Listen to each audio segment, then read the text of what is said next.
Il n'y a pas de formule déterminée pour faire une prière, pour faire une méditation ou pour faire une convocation, comme le préconisent certaines écoles de pensée occidentales qui mécanisent Dieu en le bornant dans les livres, en vous donnant un canevas pour chaque situation, alors que chez nous, Dieu ne se psychologise pas, Dieu ne se mentalise pas, Dieu ne se quadrille pas, Dieu se vit et il se vit dans la révélation.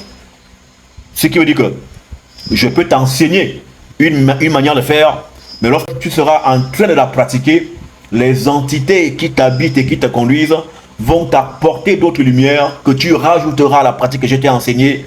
Et là, la pratique que tu auras sera nouvelle parce que tu t'es disposé et les entités t'ont apprise une autre connaissance. Donc, il n'y a pas de formule bateau, mais il y a des bases. Nous sommes un peuple qui a été trahi dans son identité principielle. Et il faut dire que beaucoup ont été engloutis dans les loges étrangères.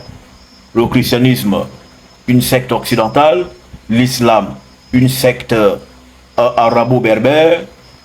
Et donc plein d'entre nous sont encore enfermés là-dedans. Mais il faut dire que c'est un processus.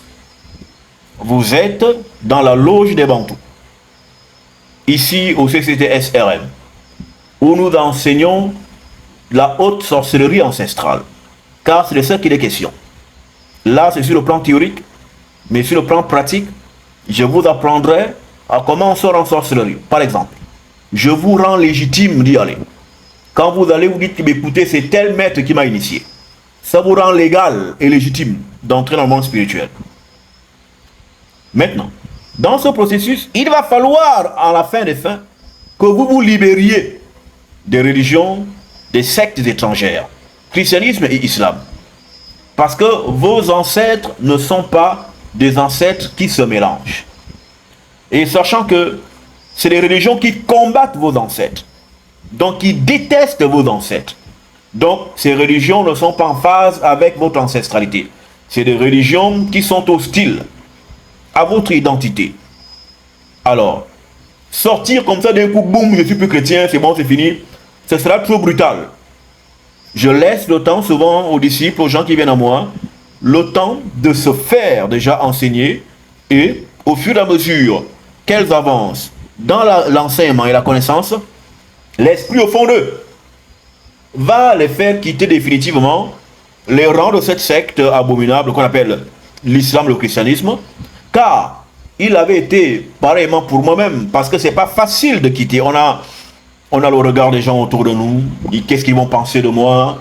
On a la famille qui va penser que non, tu t'es égaré, que Jésus finalement tu l'as perdu, et que l'enfer finalement t'attend les bras ouverts, et que finalement tu es quelqu'un, tu fais partie du nombre de ceux qui devront aller brûler en enfer pour l'éternité. Donc, voici plein de choses, autant de choses, souvent que rencontrent les personnes qui s'engagent à sortir des rangs du christianisme, de l'islam et des pratiques étrangères. Mais il faut dire que c'est un processus.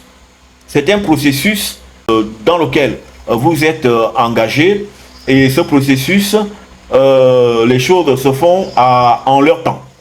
Et tout à l'heure, Eva, bien sûr que lorsque tu médites, tu peux entendre des voix et des indications. Là, il s'agit de la relation personnelle que tu as avec les entités qui t'accompagnent et qui t'entourent. C'est que tu vois que là, tu n'as pas un canevas quadrillé. Car si tu avais un canevas quadrillé, tu auras même du mal à écouter tes entités qui te parlent. Parce que la religion a pour objectif d'embrigader les esprits des gens. Elle ne pratique pas la spiritualité, elle pratique la religiosité, l'abattardissement, l'assombrissement du mental, et du coup, toutes celles et ceux qui pratiquent la religion, ils se ferment à la révélation. Car la révélation est au-delà du fait religieux. Donc c'est pourquoi je voulais tantôt te le dire, que on peut avoir des orientations de base, mais tout est dans la relation que l'individu, la personne entretient avec ses entités supérieures, car ce sont elles qui lui soufflent exactement ce qu'elle a à faire, dépendamment du niveau de vibration que la personne dégage. Car je peux t'apprendre une technique mais par rapport à ton niveau de conscience, ce ne serait peut-être pas encore ton niveau, et du coup, ça peut coincer. D'où l'importance de se laisser orienter et guider. Vous pouvez clôturer votre prière de plusieurs manières. Vous pouvez clôturer votre prière en disant Amen. Quand moi, avec tous les gris-gris que j'ai sur le corps là, les gens m'entendent encore dire Amen. Ils disent on ne comprend pas. Lui, on ne comprend pas. Lui, il est un ganga, hein, il est un traditionnaliste, il est encore dans les Amen. Qu'est-ce que ça veut dire? Amen est un mot africain. Amen veut dire les paroles que j'ai dites là, je les remets à l'Amen. Qu'est-ce que l'Amen? L'Amen, c'est la dimension féminine de Dieu. Et nous rejoignons ce que j'ai commencé à vous enseigner, à savoir la dimension sexuelle des exaucements. L'Amen veut dire que je remets tout ce que j'ai dit dans le secret. L'Amen, qu'est-ce que c'est? L'Amen, c'est les tréfonds, sinon l'au-delà de la cavité vaginale.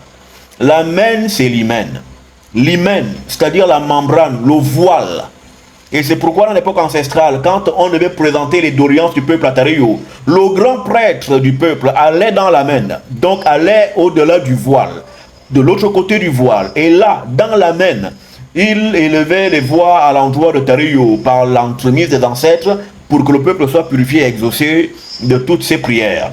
L'Amen, c'est le voile qui prend, qui recueille nos prières. Tario est dans l'Amen. D'où dit-on que Dieu se tient dans l'obscurité. L'obscurité est l'Amen. Amen veut dire que le Dieu de l'obscurité prenne mes paroles, ou que l'obscurité prenne mes paroles, car l'obscurité est en fait une entité, et qui dépasse même le cadre de l'entité. L'obscurité, c'est Dieu elle-même, Dieu la mère, celle qui n'a pas de lumière. C'est pourquoi la nuit représente la femme, parce que la nuit représente les ténèbres. Les ténèbres de la nuit, c'est la femme, c'est Dieu la mère. Et donc, toutes les prières sont déposées dans les mains de Dieu la mère. C'est pourquoi on finit la prière par Amen, Amon Ra.